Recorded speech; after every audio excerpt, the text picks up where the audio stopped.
We could do this all night.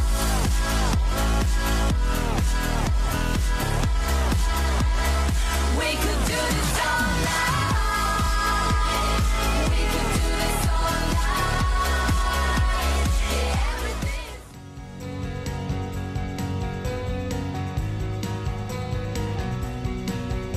Oke, masih di Last Talk dan masih membahas mengenai meraup untung di bisnis online. Kalau bicara Mas Rizky soal trennya lah ya, kita tuh sudah ada di mana sih? Apakah Masih mendekati puncak-puncaknya? betul masa jenuhnya atau masih lama sebetulnya untuk growth dari bisnis online ini? Kalau diibaratkan anak kecil mungkin lagi lucu-lucunya sekarang. Oke. Jadi lagi naik pelan-pelan semuanya sekarang all the giants will goes to online. Jadi kalau data yang saya punya compare sama Cina gitu ya 2009 sampai 2015 perbandingan antara B2C dengan C2C. B2C itu yang corporate jualan ke end consumer atau C2C yang memang personal jualan ke consumer.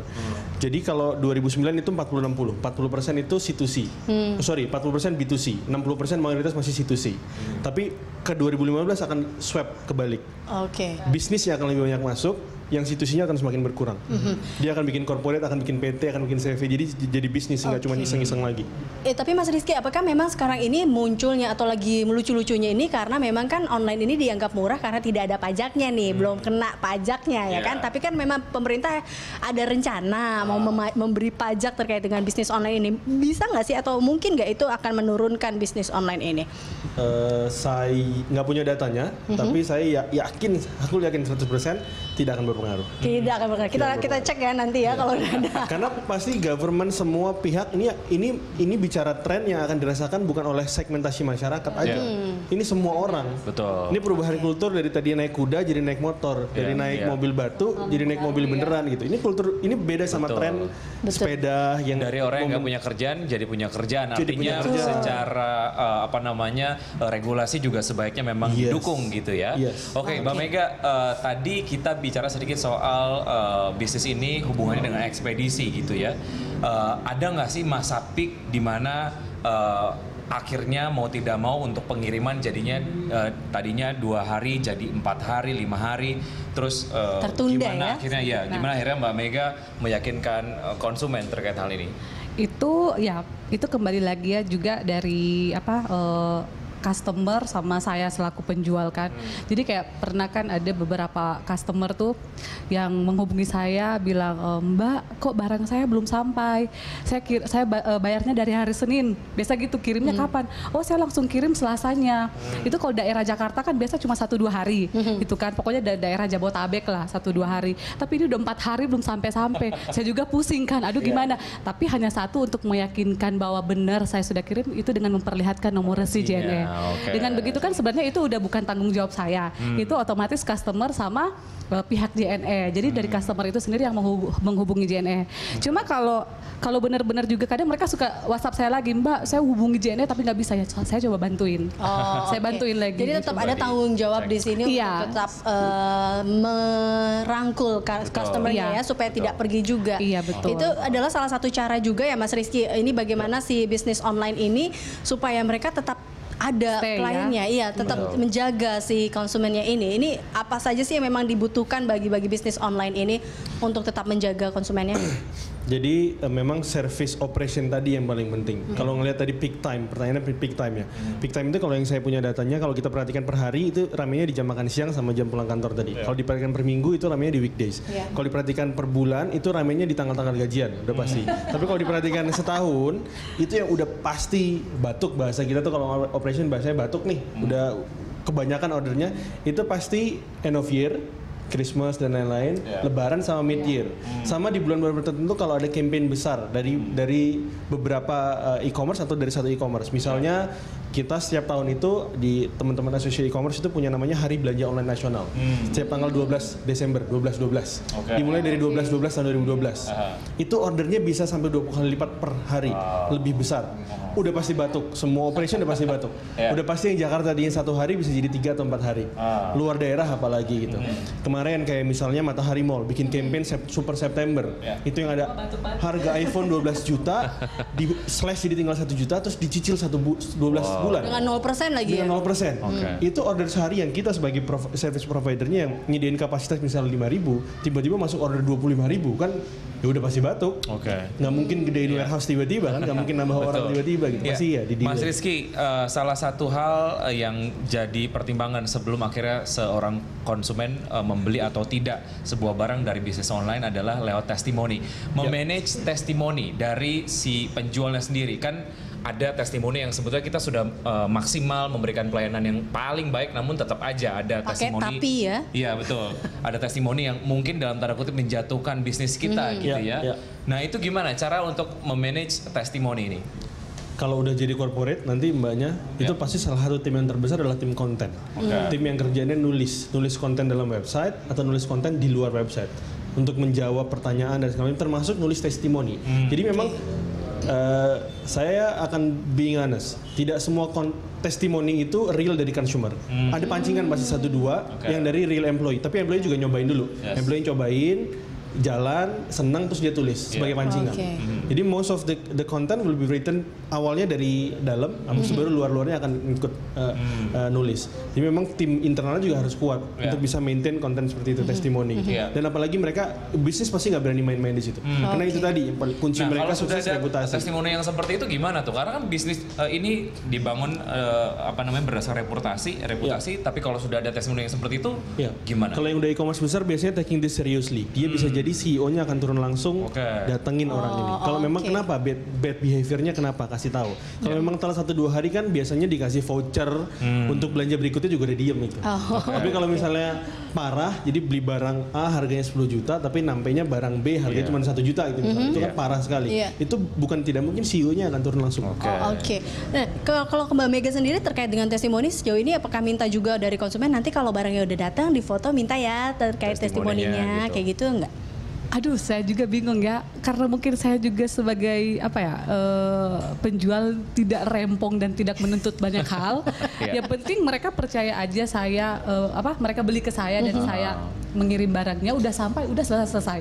Kadang saya nggak minta testi, tapi mereka sendiri yang kasih. Jadi mereka kirim ke lain mungkin pakai baju saya. Mbak, saya udah pakai bajunya bagus. Nah, kalau mereka inisiatif kirim, saya baru taruh ke Instagram. Tapi ada nggak pengalaman testimoni yang kurang baik katakanlah ya, terus tiba-tiba masuk di Instagram gitu, itu gimana? Belum pernah. Ini loh karena penjualnya baik, nerimo dan segala macam ya.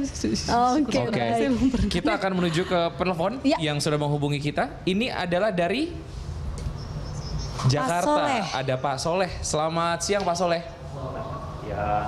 Ya, Pak Soleh, ada yang ingin di-share dengan Mbak Mega dan juga Mas Rizky di sini? Untuk pengalaman ya, belanja online memang kadang menghemat waktu kita. Cuma Pak Soleh kurang jelas suaranya. Barang yang dikirim itu tidak sesuai ekspektasi, misalnya cacat-cacat kecil yang mana kalau kita belanja di toko itu kan kita bisa reject ya, refuse untuk menerima itu.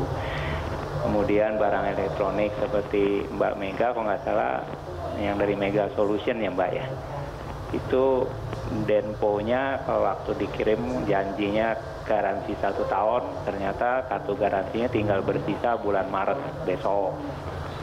Ya seperti itulah, kita mau klaim juga berat di ongkos kirim lagi, ntar bolak-balik, nggak ada waktu lagi untuk urusin seperti itu. Ya, oke. Pak Soleh, kalau saya tangkap pertanyaannya sedikit tadi terkait dengan soal garansi lah ya. Ya, garansi dan juga barang yang datang tidak sesuai dengan barang yang dilihat. Belum lagi ada cacat-cacatnya juga. Seperti mungkin kalau pakaian kan kadang ada yang berlubang ataupun robek seperti itu. Nah, itu bagaimana ya mungkin mengatasinya, dan di mana mungkin mereka mau menggunakannya misalnya udah beli nih buat lebaran ataupun di hari raya Natal. Ternyata kalau ditukar lagi kan itu butuh waktu. Nah, ini bagaimana mungkin? Saya sendiri sih sebelum customer beli barang, dia kan udah lihat fotonya satu, description-nya jelas dan lengkap. pas dikirim barang terus sampainya di sana dibilang tidak sesuai, mungkin ada cacat barang atau apa. Kalaupun sekiranya begitu itu bisa ditukarkan, tapi ada tapinya. Saya sebagai penjual saya bisa itu dong komplain juga karena saya merasa saya tidak menjual barang seperti itu, ya kan? Saya otomatis saya nggak mungkin lah merugikan customer saya. Saya nggak mungkin juga menipu customer saya, karena ya selama saya juga jualan 3 tahun itu tidak pernah ketemu seperti itu, gitu kan? Jadi kalaupun memang ada barang seandainya seperti itu, saya pasti akan garansi, saya akan tukar. Jadi memberi kalaupun garansi ya? Memberi garansi. Oke, ya komunikasi seperti itu ada defense dari si pemilik website ataupun online store ini. Sejauh mana ini akhirnya mungkin bisa dilakukan sih Mas Rizky? Dari awal biasanya di depan website sudah diinformasikan bahwa terms and condition kalau mau tukar tuh ada, pasti nggak mungkin nggak ada, pasti ada. Kalau macam-macam, apalagi fashion biasanya. Kalau elektronik kan lebih gampang lah, nyala atau enggak, feature nggak nyala atau enggak itu bisa jalan. Kalau fashion kadang-kadang agak subjektif. Bajunya bolong nih, lo emang desainnya begini, itu kan juga bingung kan. Kita terus terang ya, sebagai sisi provider saya misalnya warehousing, itu standar kita untuk QC barang masuk yang boleh kita terima itu awalnya kita bikin tinggi sekali.